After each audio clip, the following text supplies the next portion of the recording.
Cette journée a été officialisée par l'ONU en 1977. Donc ça veut dire que ça fait presque 50 ans que chaque année, l'humanité se réunit, discute autour de la condition de la femme dans le monde. Donc c'est une initiative qui a salué, bien entendu, parce qu'elle permet de sensibiliser sur les conditions des femmes, à la fois dans le milieu professionnel, mais aussi au sein de leur société. Elle permet aussi d'encourager les femmes à plus porter leur voix et à être plus présentes sur les différentes scènes, que ce soit des scènes professionnelles, sociales, politiques, etc. Cela étant dit, j'espère qu'un jour on en arrivera à une situation où euh, on n'aura plus forcément à débattre en fait des situations des femmes. Ça voudra dire que on est en train d'aller vers la bonne direction, parce que si on passe une journée ou une période de l'année à discuter des conditions de la femme, ça veut dire qu'il y a un problème.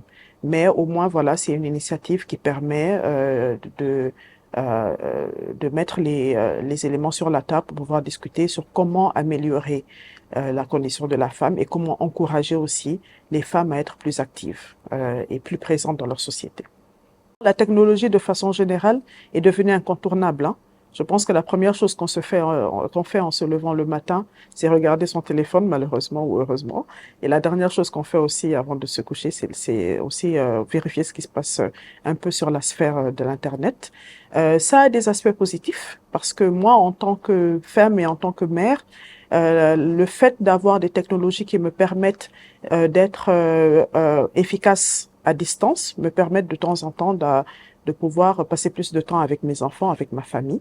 Donc, d'un point de vue personnel, ça a un apport très positif.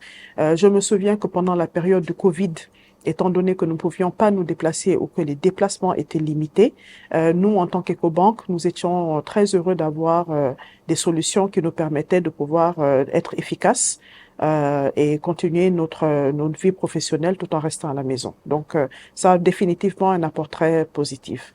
Maintenant, spécifiquement pour les fintechs, particulièrement en Afrique, je pense vraiment que nous sommes sur un tournant. Parce qu'aujourd'hui, le taux d'inclusion bancaire en Afrique est très, très bas. Il est autour de 25% en Afrique subsaharienne. Donc, ça veut dire qu'il y a près de 75% de la population qui n'a pas de compte bancaire et donc qui n'est pas inclus financièrement. Avec l'arrivée des solutions des fintech qui nous permettent, nous en tant qu'individus, de pouvoir faire des transactions à partir de notre téléphone, de pouvoir échanger, de pouvoir payer, de pouvoir acheter, sans forcément avoir un compte bancaire, c'est quelque chose pour moi qui est très très positif et c'est quelque chose qui est très particulier à l'Afrique. Vous ne verrez nulle part ailleurs dans le monde où vous avez une telle adoption de la technologie quand il s'agit des solutions financières. D'après les rapports du GSMA depuis 2021, la moitié des comptes, des wallets, donc qui sont des comptes mobiles sur téléphone, dans le monde, sont basés en Afrique. Aujourd'hui, de façon effective, nous travaillons avec plus de 200 fintechs en tant que groupe Ecobank, à la fois des fintechs africaines et des fintechs qui viennent d'ailleurs. C'est un chiffre dont nous sommes assez fiers, mais que nous souhaitons développer, parce que nous savons qu'il y a à peu près 500 fintechs sur le continent qui ont levé des fonds. Donc, si elles ont levé des fonds, ça veut dire que les investisseurs leur font confiance et ça veut dire qu'elles ont un avenir prometteur. Et nous, notre objectif, c'est de pouvoir travailler avec le maximum de ces fintechs-là. Aujourd'hui, nous avons près de 1,5 million de clients qui aujourd'hui utilisent les solutions d'Ecobank via les fintechs. Donc, n'ont pas de compte avec nous, mais parce qu'ils travaillent avec les fintechs ou sont clients en Afrique de façon générale. Au Sénégal, nous en avons, pour le moment, nous en avons à peu près 200 000. Donc, des clients qui utilisent des solutions de fintech. Au Sénégal, il y a, en ce moment, nous travaillons avec une vingtaine de fintechs au Sénégal. Alors, on va dire, notre champion national qui est dirigé par une femme CEO. Donc, en termes de volume, on peut dire que oui, les femmes sont volume de transactions, je veux dire. Mais en termes de nombre de fintech dirigés par des femmes, il y en a malheureusement très peu pour le moment. Sur les 20 fintech avec lesquels nous travaillons, il y en a peut-être 3 qui sont dirigées par des femmes. Donc c'est un chiffre très très bas. Bon, après, de façon globale, les nombres le pourcentage des femmes qui arrivent à lever des fonds sur la scène internationale, des femmes CEO de FinTech est de 3%. Donc, je pense qu'au Sénégal, on sera un peu dans les chiffres. Et c'est forcément quelque chose qu'il faut améliorer. Parmi les FinTech ou les startups avec lesquelles nous travaillons sur le continent, il y en a une vingtaine qui ont des femmes CEO et qui sont intéressées à se déployer au Sénégal. L'année dernière, la gagnante du FinTech Challenge, pour la première fois de l'histoire du FinTech Challenge qui existe depuis 2017, c'était une femme.